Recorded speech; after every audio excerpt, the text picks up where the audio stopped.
Thank you very much, Shel, and thank you all for coming. We have a very full agenda, so we're going to get right started. As you can see, we have a lot of topics to cover here, and while some of these might not seem terribly interesting to you, by the end of the day, I assure you that they will be informative and useful. We're going to go over each one of these one by one briefly. That will be our introduction for the day. But first, let me take 10 minutes or so to tell you a little bit about myself and my business.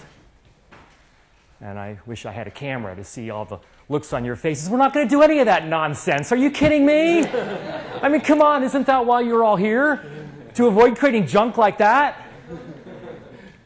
But tell the truth, there was just a moment there, right? Right? Where in the States, that was what we call death by PowerPoint. And right, there was a moment where you thought, well, in fact, one of you in the back looked at your watch. You're like, I'm going to be here for how long? Yeah, I already know how to do that stuff. Yeah, it's what a fascinating situation we have where we all use this tool, PowerPoint, that is the object of such derision, and we create work that is often regarded with scorn. Now, how did we get here in the presentation community? How did we get to this place? As I answer that question, here's how we're going to start answering that question. We're going to start with a number, okay? We took a poll at the PowerPoint Live User Conference that Shel mentioned. We took a poll a couple years ago. We asked a very simple question. How much time did you spend learning the software? Very simple question. Most people said less than an hour. A few of them, so they spent 15 minutes learning PowerPoint. You know, the problem is not that the software is too hard. The problem is that it's too easy. You know, both of my daughters, when they were 10 years old, could create slides in PowerPoint. And so people declare themselves proficient long before they should. And of course, this is a craft that is practiced in public.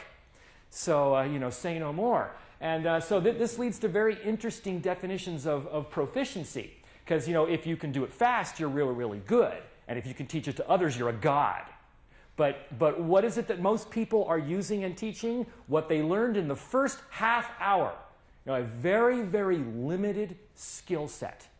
And they go on for the next however many, 5, 7 years, you know, creating presentations based on that. So that's the first problem. Now, that's the first answer to how we got where we are today. The next answer, 2 more numbers. These are the results of a survey that was taken of 50 business people. Most of them were men. And they gave a 1-hour presentation, after which they were asked a very simple question.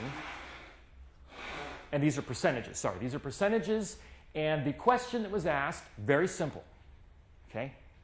Are you a good communicator? A vast majority of them said yes.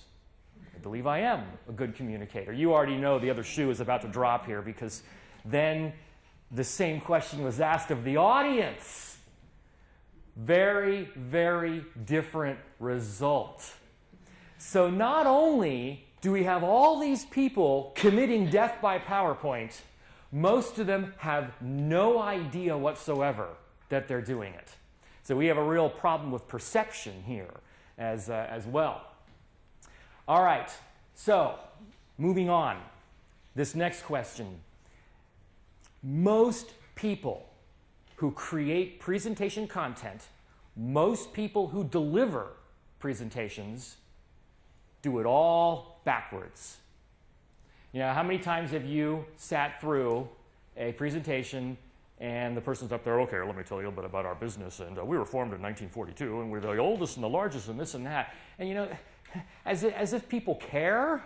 You know, I mean, as the presenter, it's certainly my hope that you will care about me, you know, maybe a few hours from now. You don't walk into the room caring about me, and yet these are real live slides from a real live client of mine back in California. You know, the mission statement, oh boy, and company profile, and you know, look how great we are. Look at all of our customers. Now, I mean, it's perfectly fine to have these in your slide deck somewhere.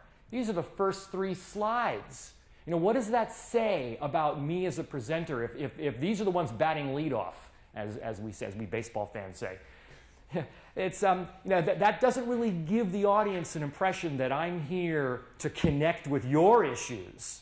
You know, instead, I'm just going to impose upon you all the stuff about me, how great I am. But most presentations start that way. You've probably seen it. Maybe you've even built a few of them like that, where after the title slide, it's, you know, company profile or about the ministry, whatever. It's rampant in the United States, so I'll tell you that. And again, if you're hoping to connect with your audience, you can do better.